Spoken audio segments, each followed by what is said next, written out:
They always called it honor, but in our house, honor had another name, fear. Every smile hid a rule, every silence carried a warning. What I'm about to tell you isn't just a story.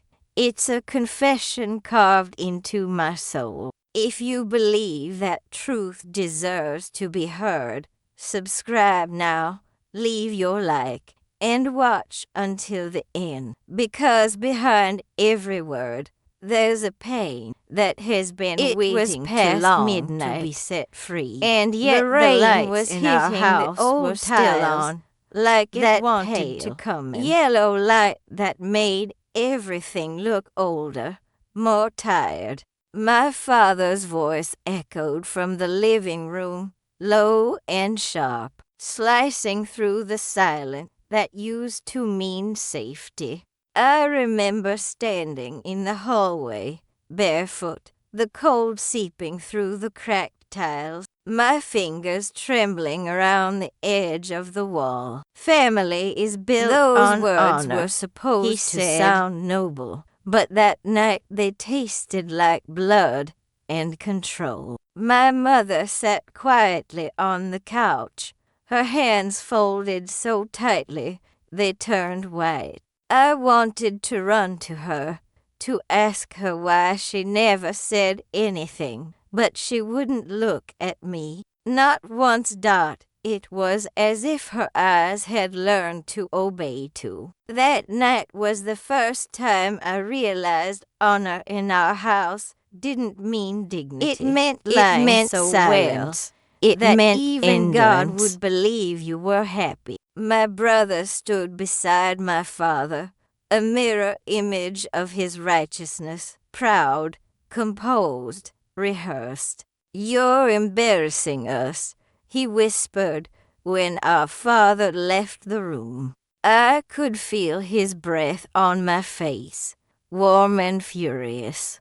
I wanted to scream that I didn't care about the family's pride, that all I wanted was truth. No secret spoken, no emotion I had been trained to we wore smiles we like were a family of rules, each one polished, no doors closed. Every Sunday, we sat in the same church pew, dressed in perfect silence, the same hymn book in hand. The neighbors looked at us and whispered, "What a respectable family." They couldn't smell the rot under the marble floor. They couldn't hear the prayers that sounded more like apologies. When I turned 16, it was the kind my of father told me that I had been no given choice. A sacred You'll role. Understand when you're older, he said. But what I understood, even then, was that my life was no longer mine.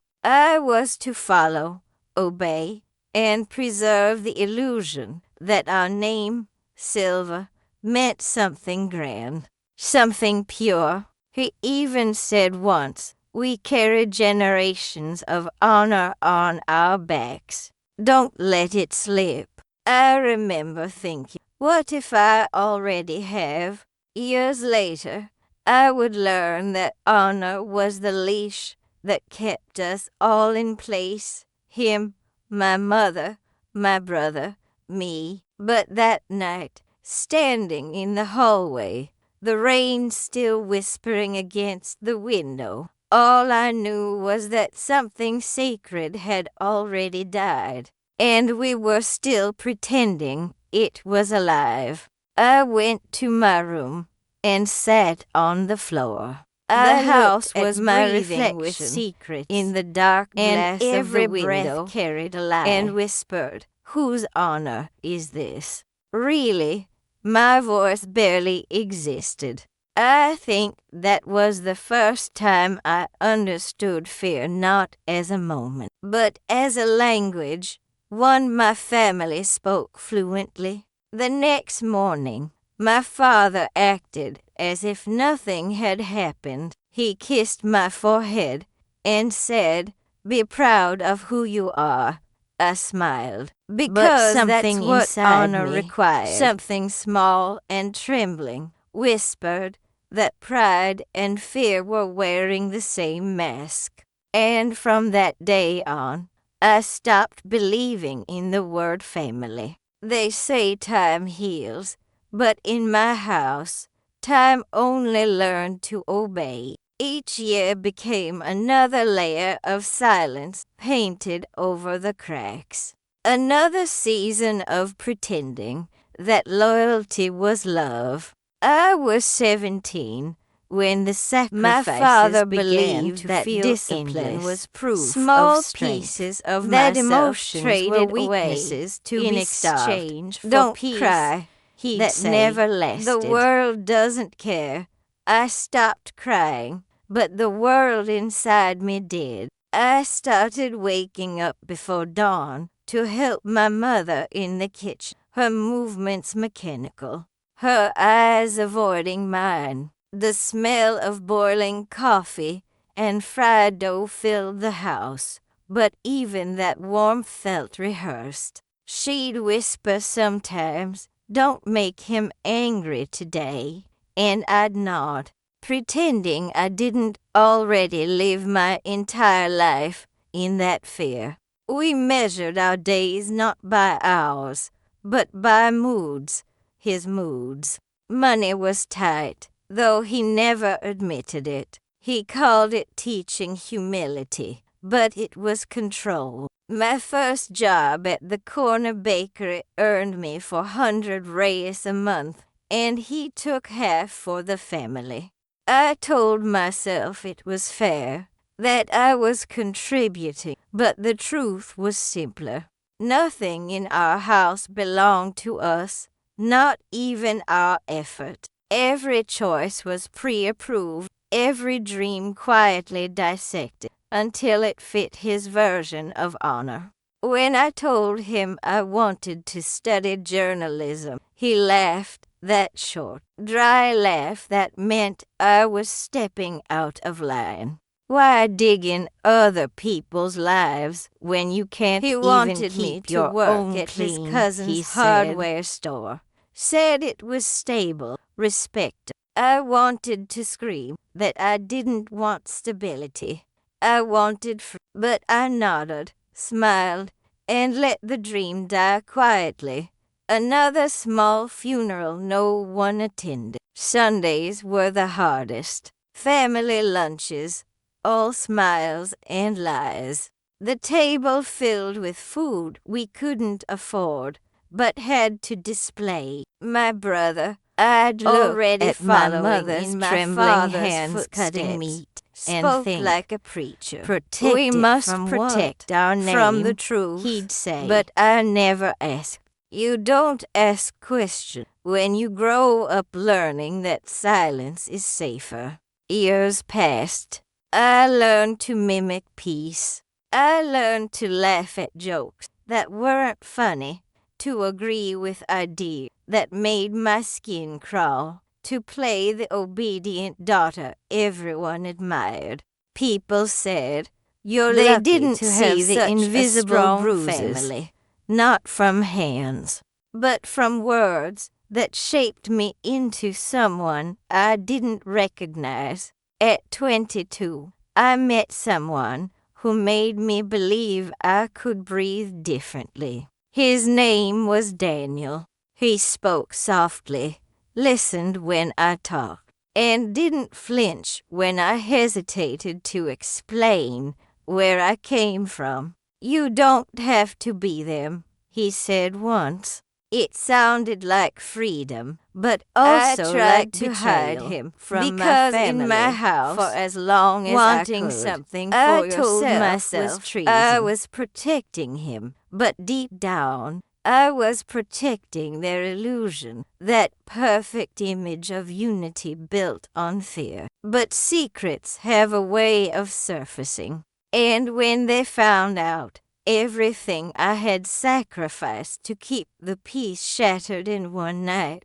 It was supposed to be a dinner, simple and polite. But my father had a plan. He asked, "Do you come from a family of men with honor?" Questions at all. He said, sipping They wine, were traps dressed like he as was tradition. baptizing the table in superiority. I watched Daniel's polite smile fade, watched my mother's hands tremble again, watched my brother smirk like he'd been waiting for the show. When it ended, my father looked at me and said, "You've shamed this family."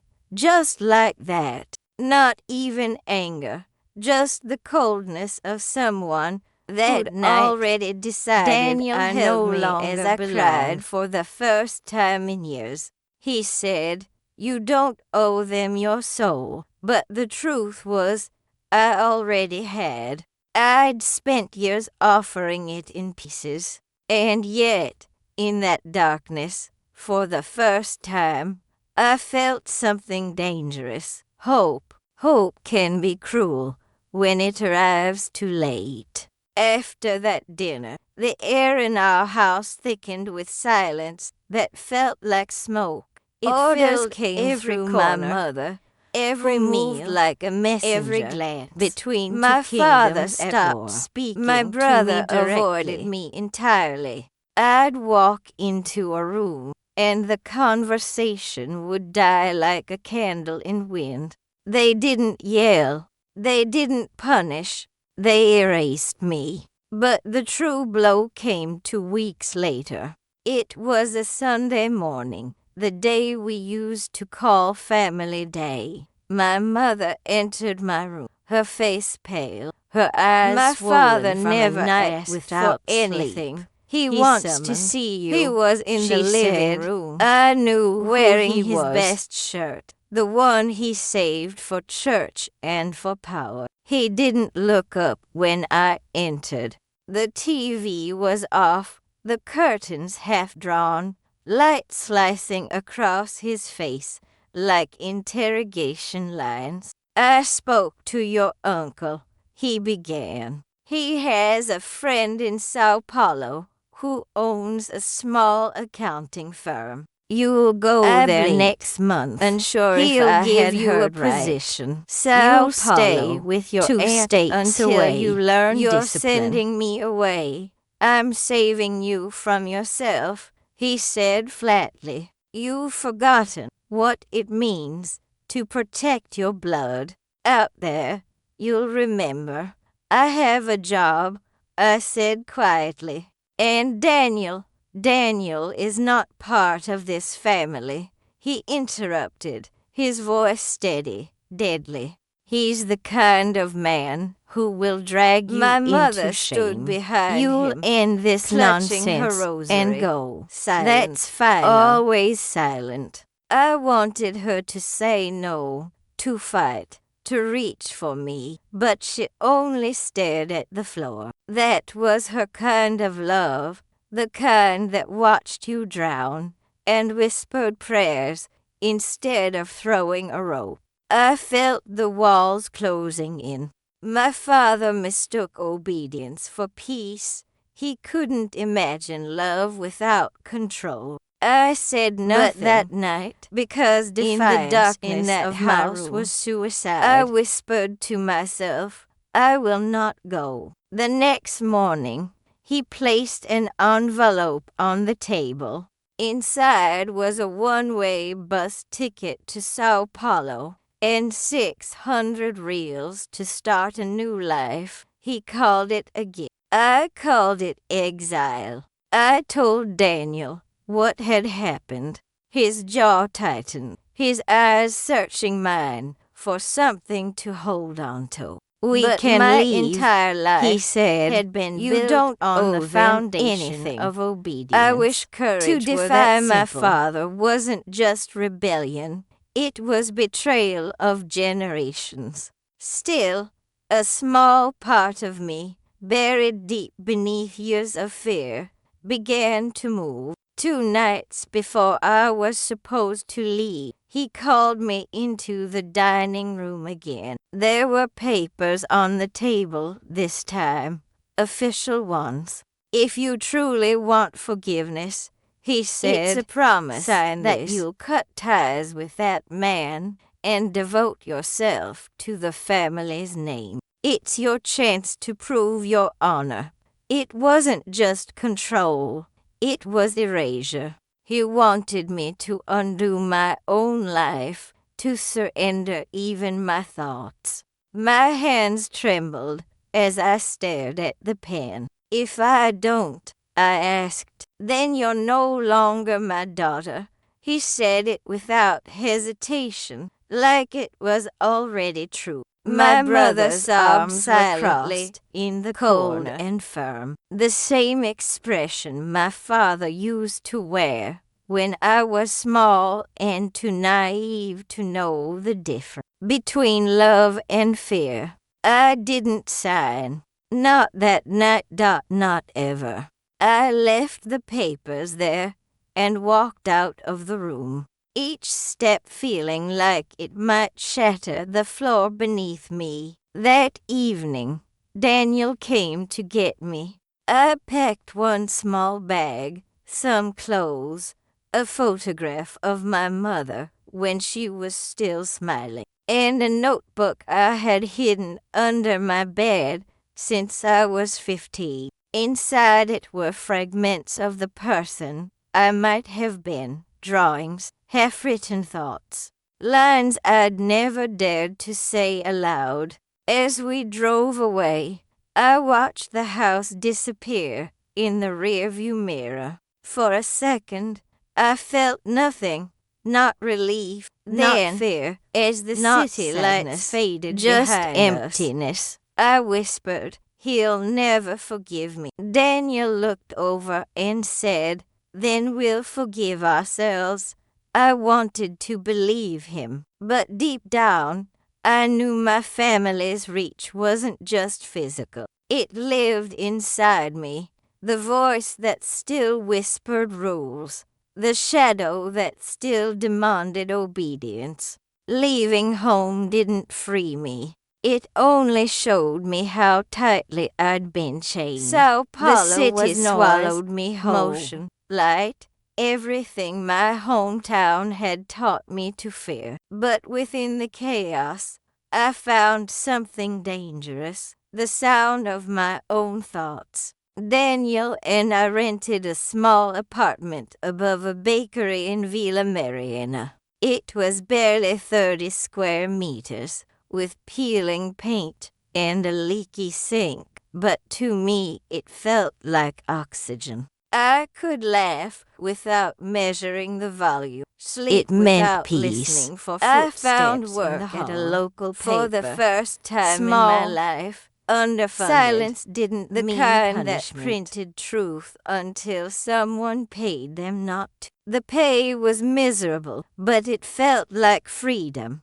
I wrote about people who fought to be heard, about workers whose names were forgotten. Every story felt like a rebellion against the script my father wrote for me. But no matter how far I ran, the ghost of his voice followed. Family, the word still on honor. When I brushed my teeth, when I lay in bed, when I saw fathers holding their daughters in the street and flinched without knowing why. Then came the letter. It arrived on a Thursday morning, sealed in the kind of heavy paper my father used for business. The handwriting was unmistakable, sharp, precise, carved. I almost didn't open it, but curiosity is a cruel thing. Inside was a single line,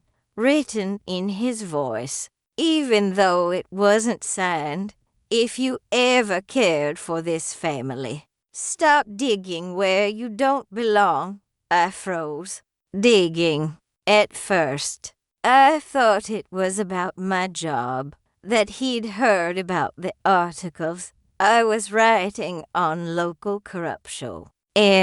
But something about the tone, it was personal. It wasn't a warning to a journalist. It was a warning to a daughter. You shouldn't have called. I called my mother. Why did he write 3 tries before she answered? Then her voice was low, like that. Fragile. Like what? Mom, stop digging. What is he afraid I'll find? Her breathing quickened. Let it go, fill her. Some things keep us safe. And then she hung up. I couldn't sleep after that. My mind clawed at every memory, every whispered argument behind closed doors, every envelope that arrived late at night. I began every time my father that said the family's the less you know wasn't just emotional control. It was protection. But protection from what? Weeks later, while working late at the paper, I stumbled onto a small financial report, a company name that caught my eye, Silver and Phil Holt, Commercio di Materie, listed under an investigation for tax evasion. The same one he'd sworn was built with the name hit me like a physical blow. I told myself hardware it was just business to confirm, but the truth was I needed to know. Records showed transactions dating back 15 years, false invoices, shell accounts, money rerouted through distant relatives. My family's honor wasn't protecting truth, it was burying crime. For days, I couldn't eat. I stared at the documents, at the names I recognized, my father, my uncle, even my brother, and felt the floor of my childhood crumble beneath me. Everything we were taught to protect had been a lie. All those nights of silence, all the fear, all the rules about duty and purity, they were nothing but armor for grief. I went home early that night. Daniel was waiting, reading by the window. I handed through him the file, his expression changing from curiosity to disbelief. "Joe," he said softly, "this is big. I know." I whispered, "It's them." He looked at me like he didn't know whether to hold me or warn me. "You can't publish this. If it's your family." They built a cage out of lies and called it legacy, I said. "I won't protect it anymore, but courage has a price." The next morning, nothing was stolen. Someone had broken into the flash drive where I'd saved the documents. No message, no damage, just proof that someone had been inside. I didn't need to guess who. For the next few days, I jumped at every sound. My phone would ring once and stop. I'd see the same black car parked across the street. Daniel told me I was being paranoid, but he didn't say it with conviction. Then, on the fifth night, "You don't understand my mother called what again. He's capable of." She was crying. I wanted to ask her, "Fill her, and you, please, what are you capable of?" But instead, I said, "I can't stop now."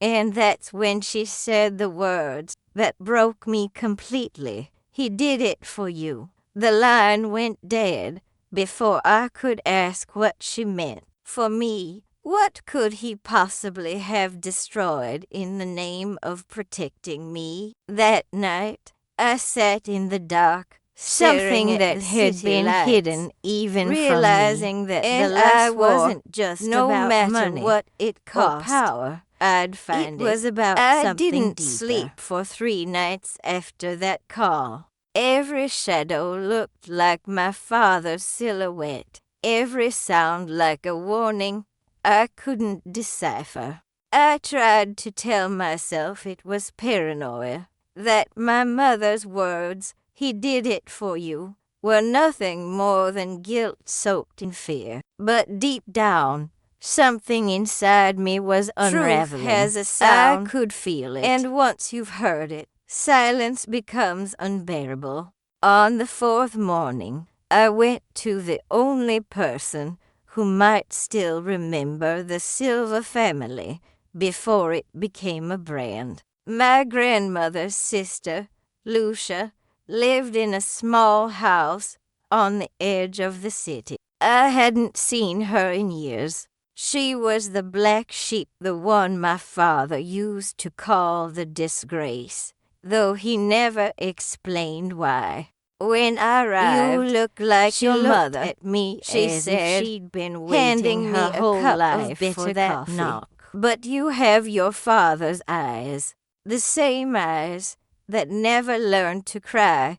I told her about the letter, the threats, the documents, and my mother's cryptic words. She listened without interrupting, her fingers tracing the rim of her cup. When I finished, she sighed and said, almost to herself, "So it's finally coming to light." She stood, opened an old wooden drawer, and pulled out a photograph, faded, creased, and haunting. My father, younger, standing beside a woman I didn't recognize, his arm round her shoulders. Behind them, a car, the same one that used to sit in our garage when I was a child. Her name was Anna. She said quietly, "Your father's secretary." But she was more than that. I frowned. "My father's secret child." She was your half-sister's mother. I stared at the photo again. The words hit me like a physical blow. That can't be. My half-sister never admitted it. Lucia finished. He didn't have to. Anna died in a car accident 20 years ago. At least, that's what the papers said. But I was there the night it happened. Your father made sure it looked like an accident. There was talk that she wanted to go public, to tell your mother everything. You're saying my chest went cold. I'm saying your father was desperate to protect that illusion of honor. He didn't kill her himself, but he paid someone who did. The same company you found tied to the bribes, that's where the money came from. It was all connected. I felt the air vanish from the room. I wanted to stand, to run, to scream, but I couldn't move. My father hadn't just built his empire on corruption. He'd buried a life. That's why she's afraid. Lucia placed her hand because over she mine. Thought keeping your mother knew would keep you safe. Anna was going to tell the truth to warn her, but your father found out first. I thought about my mother's voice on the phone, trembling as she said, "He did it for you." It made sense now. He hadn't destroyed that woman for love or pride. He did it because he believed her truth would destroy me, or maybe destroy the version of me he had created, the obedient daughter, the spotless name, the symbol of his purity. I drove back to the apartment in silence. The city blurred around me, a collage of light and motion I couldn't feel. Daniel met me at the door, concern etched into his face. "Joe, what happened?" I handed him the photo. "I have a sister," I said.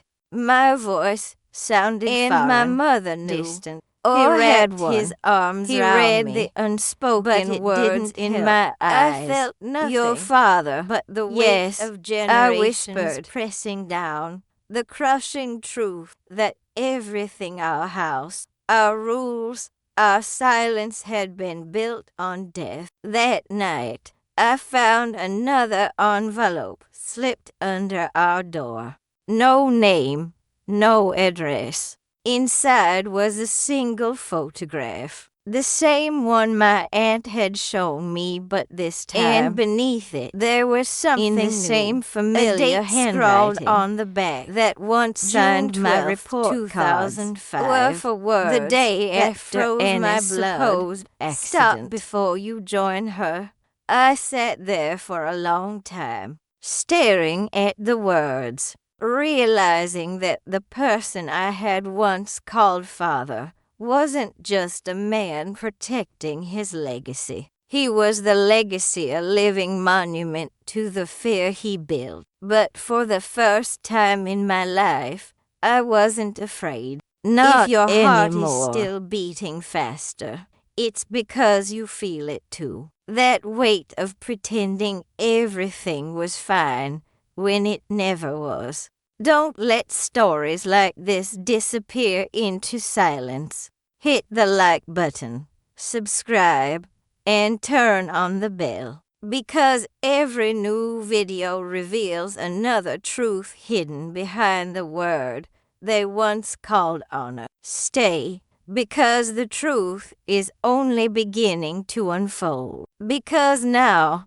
I finally knew I was done what being honor really meant in my family. The next morning, it meant silence. Before dawn. The city was still asleep, but my heart wasn't. The photograph sat on the table beside a half-empty cup of cold coffee, staring at me like an accusation. I traced the letters with my finger. Stop before you join her. For a moment, the air felt heavy, like someone else was in the room, watching.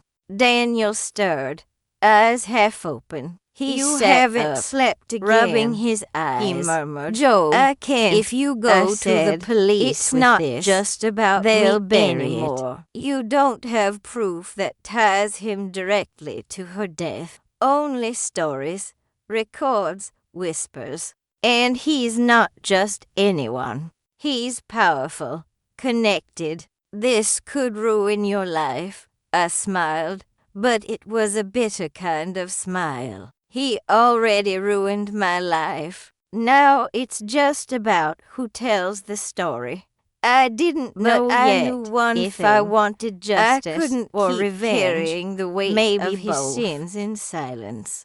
At work that day, I printed everything I had, bank statements, old business records, my aunt's testimony recorded on my phone. The newsroom's hum faded as I stared at the pile. My editor, Rosa, noticed. She'd been a journalist longer than I'd been alive, her eyes sharp and kind all at once. What are you sitting on? Then you already Menina, know what that means. Something when dangerous. It's personal, I said. It'll break you personal. First. Decide if you're ready my to bleed for it. I was quiet for a long time before answering. I am. We started digging. Rosa helped me cross-check the company records, find witness statements, track the trail of payments that linked my father's business to political donation and private contracts. Every piece of evidence made my stomach turn, not just because of what it proved, but because of how meticulously he'd hidden it. He hadn't built an empire, he'd built a fortress. A week into the investigation, Rosa called me into her office. We need corroboration, she said. Someone from inside, someone who can testify. There was only one person who could. My mother. That night, don't call her again. She said didn't before answer. I could speak. The next day, her voice was tried trembling. From a different He's number. Not well. This time, he's been drinking. She picked up, talking to men I don't know. Please, fill her. If you love me, stop. I can't. Mom, I said. I need to know everything. I need to know what he did to her, to Anna. There was a long pause. Then she whispered, he told me it was an accident. I believed him for years. I said it was for you. But when they found her car came out, the brakes were you'd grow up cursed. I didn't want to believe it. I still don't. Her voice broke, and for the first time, I heard not weakness, but guilt. decades of it. Mom, I said softly, you can still make it right. She didn't reply. I heard her crying before the line went dead. That night, I sent Rosa a message. We have our witness. She just doesn't know it yet. Financial documents. 3 days later, originals. The first with anonymous tip hit the papers. It wasn't inbox. From Rosa. It wasn't from me. It was from my mother. The headline ran the following week. The price of honor. Local businessman linked to decades of fraud and cover-ups. The story exploded. TV stations, online papers, radio, they all wanted interviews. My father's name was everywhere. His company's stock collapsed in a single day. For the child, my phone didn't still wanted ringing, a father but it wasn't fame I felt. That night, my mother called again. Her voice was empty. He knows it was you, she said. You and me both. Where is he? I asked. He left, took the car, said he'd fix it. The line cut. I called Daniel, my hands shaking. He's coming, I whispered. He's coming here. He was at my door within below minutes. Were slick with rain. Quickly. Headlights grabbing only what we could carry. My heart beat so hard, I could feel it in my throat. When we reached the car, I saw it. A familiar black sedan parked half a block away. My father's. Joe, Daniel said, get in. Now. But I didn't move. For the first time in my life, I wasn't going to run. I stood in the rain, my hair plastered to my face. You couldn't leave it alone. As the car's headlights flared. Voice he calm, stepped out slowly, almost gentle. His suit you destroyed his everything I built. You built it on lies, I said. On blood. He looked at me for a long moment, then laughed, a hollow, tired laugh. You sound just like her, Anna, I asked. He didn't answer. He turned and got back into the car. For a second, I thought he would drive away, but instead, he didn't move again. Hands on the wheel, too late. Eyes fixed that on he wasn't the windshield. He was the engine roared. By then the time it went the police arrived. It was over.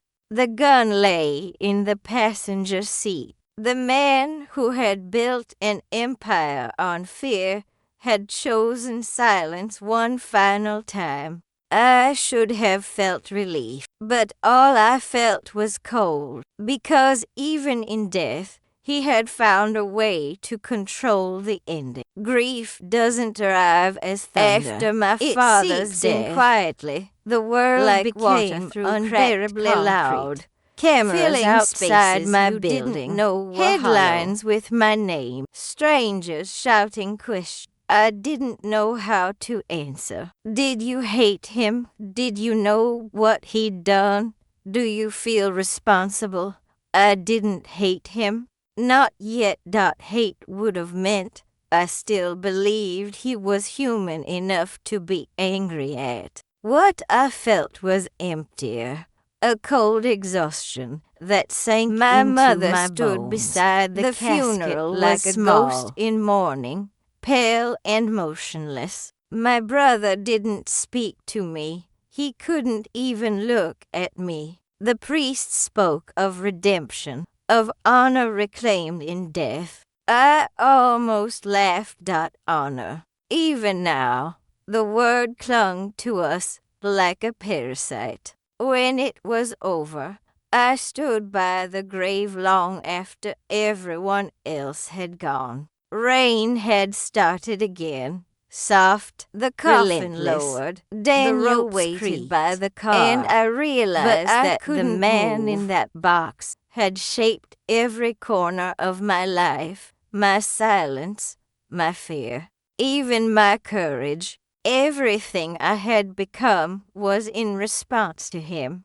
I thought if I told the truth, it would free me, I whispered. But all it did was make me like him, willing to destroy everything to feel right. That night, the press kept calling. Rosa But called you too, don't owe anyone voice your steady, pain, but tired. Menina. They'll want Remember that. interviews, I didn't she want said. to talk. Everyone Not wants to your journalists. version. Not to Daniel, not even to myself. For days, I wandered through the apartment like a stranger. My mother stayed in her house, refusing to answer my calls. The world had turned our story into a spectacle. Daughter exposes father. Family collapses. They didn't care about truth. They cared about entertainment. Donna Teresa, One morning, looked up in I shock walked when to she the saw old me. bakery Menina, where I'd once you worked. look Thinner, she said.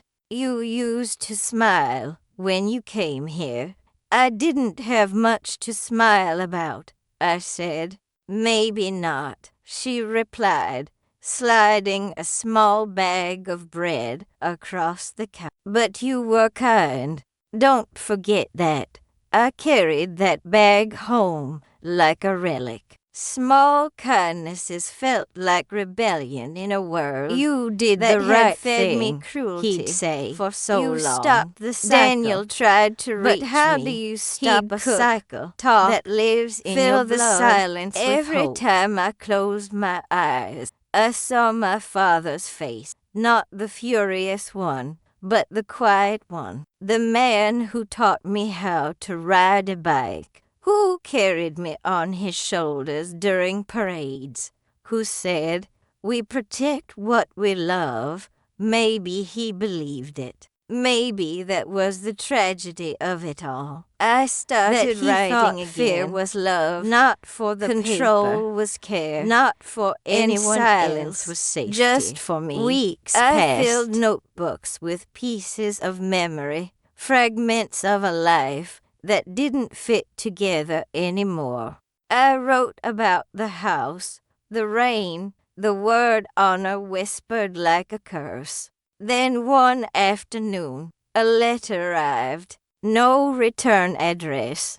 Inside, a single page. My mother's handwriting. He wasn't always But a your monster. grandfather Before threatened honor, him. said Before the the family's lies, name mattered he wanted more to than leave happiness. everything. He became The what business, he feared. the Don't debts, become the the same. legacy. I sat on the floor, holding that letter, feeling my throat tighten. He became what he feared. And I realized then that maybe we all had. My mother, too afraid to fight. My brother, too proud to see. Me, too desperate to break free to notice that freedom without The peace city is just stretched out another like a form living of prison. organism. That night, Millions of I windows, went to the roof, each of holding our its building. own silence. I whispered into the wind, not to him, not to anyone, but to the part of myself that still needed forgiveness. You were wrong, but I understand now, and I'm done carrying you. The next morning, I packed my things. Daniel asked where I was going. I don't know yet, I said. But somewhere my last name doesn't one matter. suitcase. He smiled, and my notebooks. though his eyes for were the sad. first time Then in my I'll life. find you when There you do. was no plan, no rules, no one watching. And yet, freedom didn't feel like flight. It felt like standing on a cliff, the wind against my face, terrified but alive. The first thing I noticed after leaving was silence. Not the suffocating kind that filled my father's house, but I rented a small breathing in silence, a seaside town, one in that the left south, space for a thought, place where nobody knew healing my name, for me. where the waves erased footprints faster than gossip could spread. The landlady, An old widow named Estella didn't ask questions. She just handed me a set of keys and said, "You look like someone who needs to start over." And she was right. The air there was salty, soft, forgiving. The kind of air My body that moved makes through you small believe rituals, even broken morning things can be walks, remade. cheap For the coffee, first long few hours weeks, staring I at barely the spoke. horizon. I wrote endlessly, though most pages ended up torn or burned. Writing felt like bleeding, necessary, but unbearable. At night, the sea became my confessor. I'd sit by the shore, whispering memories to the tide, my father's voice, my mother's silence. The cold rooms of my childhood. One The evening, ocean didn't judge. I heard a familiar It only song took what drifting I from a gave it nearby in cafe. return foam. O mundo y amor ho by Cartola. My father used to play it after long days, sitting with his whiskey, pretending the lyrics didn't mean anything. O mundo y amor ho, vai tratura toi san hos, ta mesqueen ho. I stepped inside.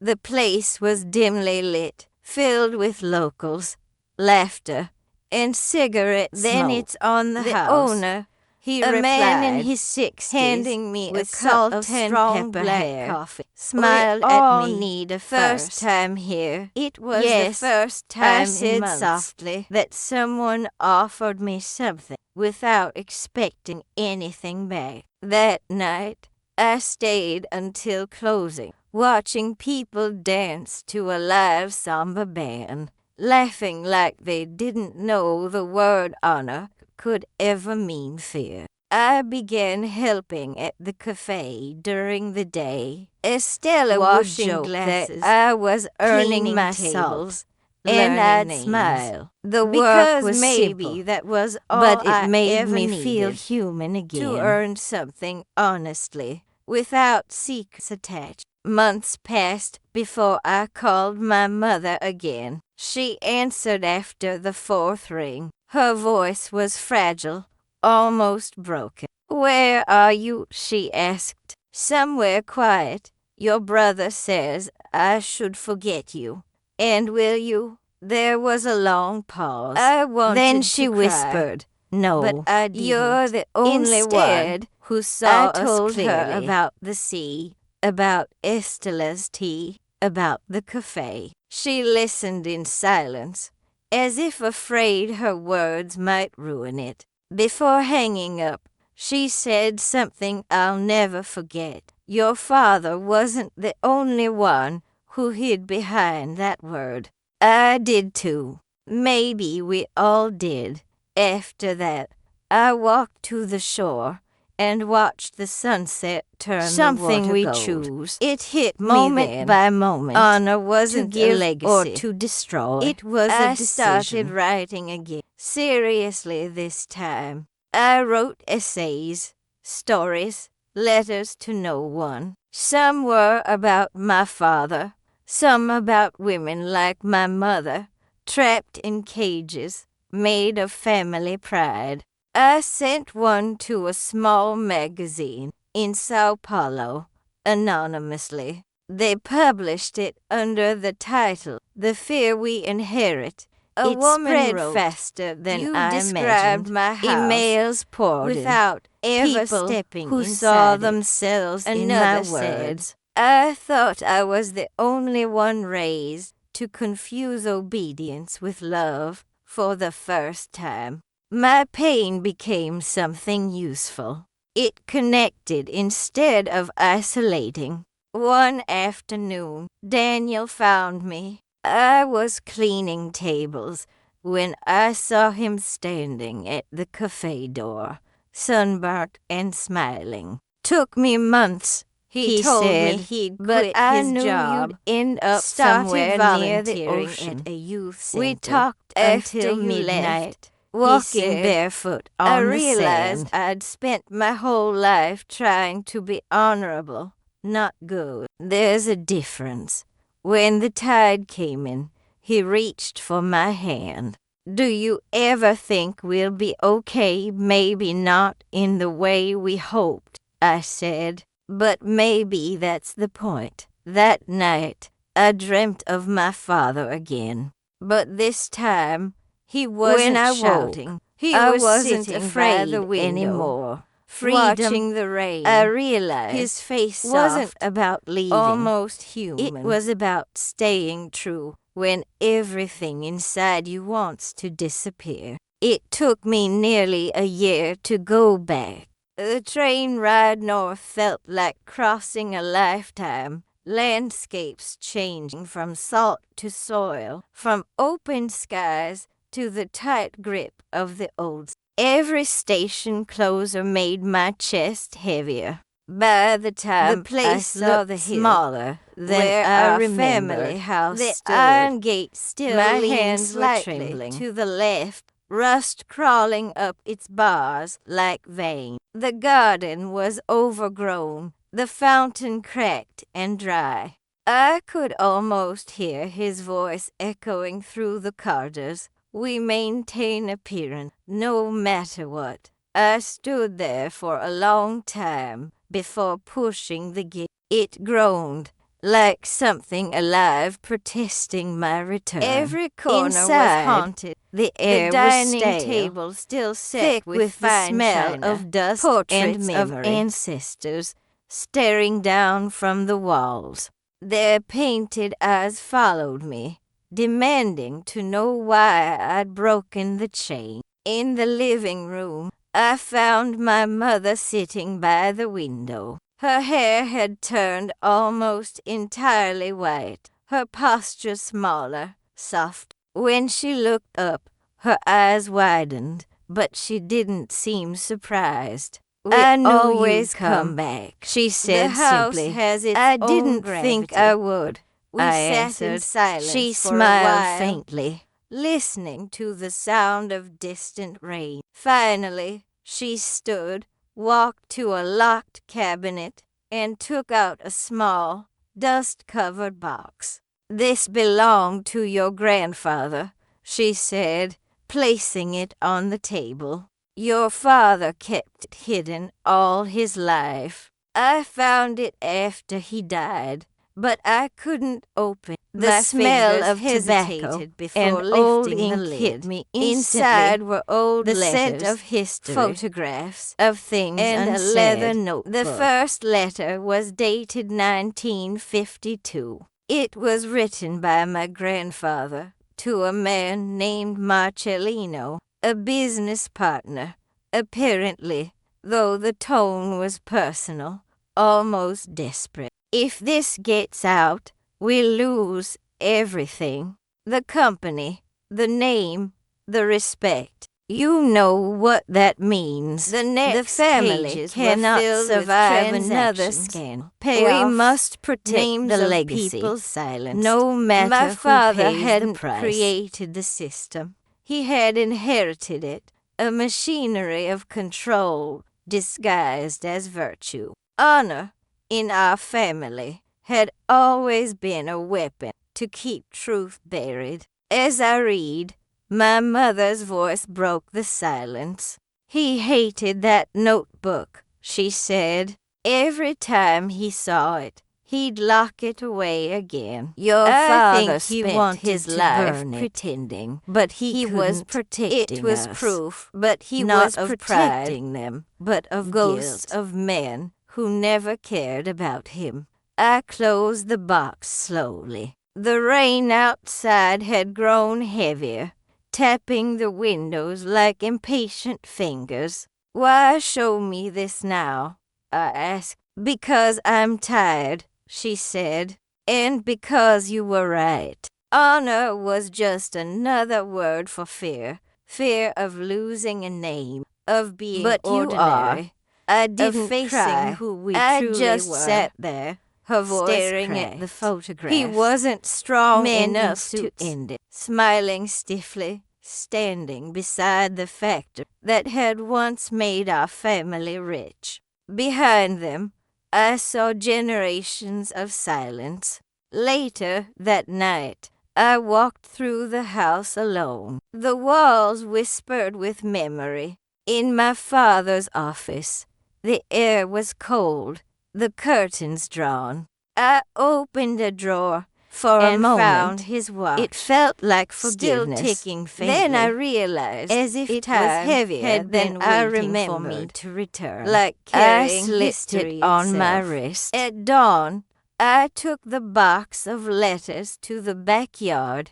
The grass was damp, the air sharp. My mother watched from the doorway as I struck a match. The flame caught quickly, licking at the paper, devouring the lies. Smoke rose in thin spirals, carrying the passed away molecule by molecule. She nodded. When it tears was done, glinting in her eyes, I turned to her. Then maybe now we can start living for something real. We buried the ashes under the old fig tree, the same one my father had planted the year I was born. For the first time, the ground didn't feel cursed. It felt cleansed. That evening, as I packed to leave again, my mother hugged me tightly, the kind of embrace she'd always been too afraid to give.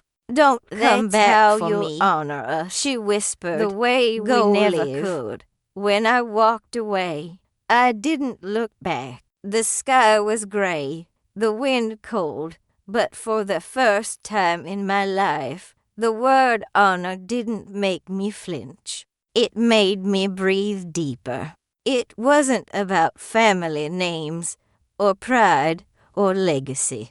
It was about the quiet rebellion of choosing truth over tradition, love over fear, life over silence. And as the house faded in the distance, I realized something simple. Sometimes the most honorable thing you can do is to stop pretending. The road ahead was empty, stretching toward the horizon like a promise. For the first time, I was traveling not to escape, not to prove anything, but simply to exist fully, without the weight of names, lies, or fear pressing on my shoulders. The wind cut through my hair, of the ashes beneath the fig tree, carrying and the scent of salt and possibility. Quiet release.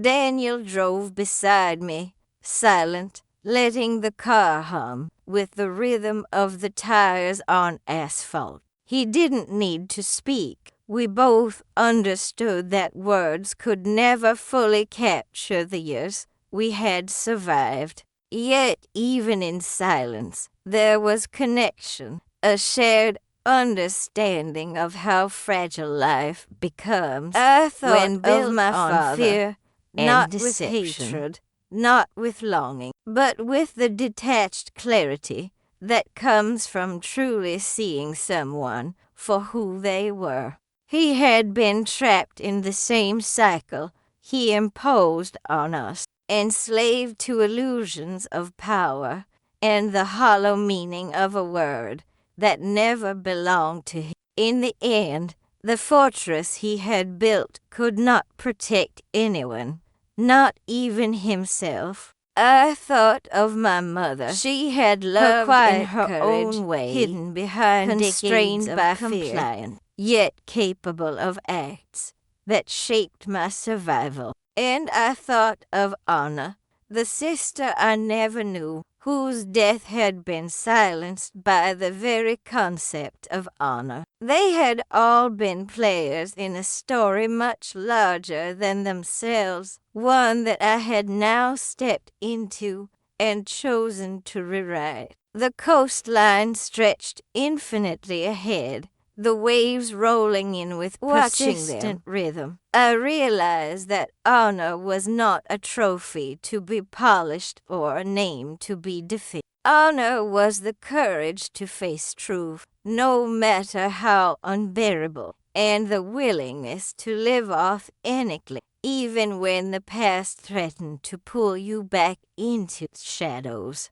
It was choosing kindness over fear, action over silence, integrity over appearance. I opened my notebook and began to write. I wrote for myself, for the girl who had spent years hiding in hallways, listening to fear masquerading as love. I wrote for the women and men who had been taught that obedience was honor and silence was virtue. I wrote because words, at last, were free, and they could carry a life forward that had been denied for too long. Daniel placed a hand on my shoulder. "Are you ready?" he asked softly.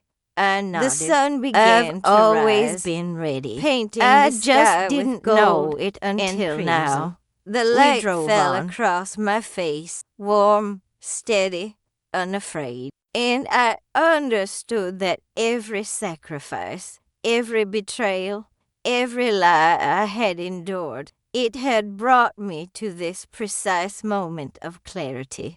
The past would always exist, but it no longer dictated the terms of my life. For the first time, I laughed, not a quiet. The world stretched before me, appease someone vast else, and unknowable, but a full, but I carried within me a new kind of that strength echoed across the kind born from truth, resilience, and the refusal to be owned by fear.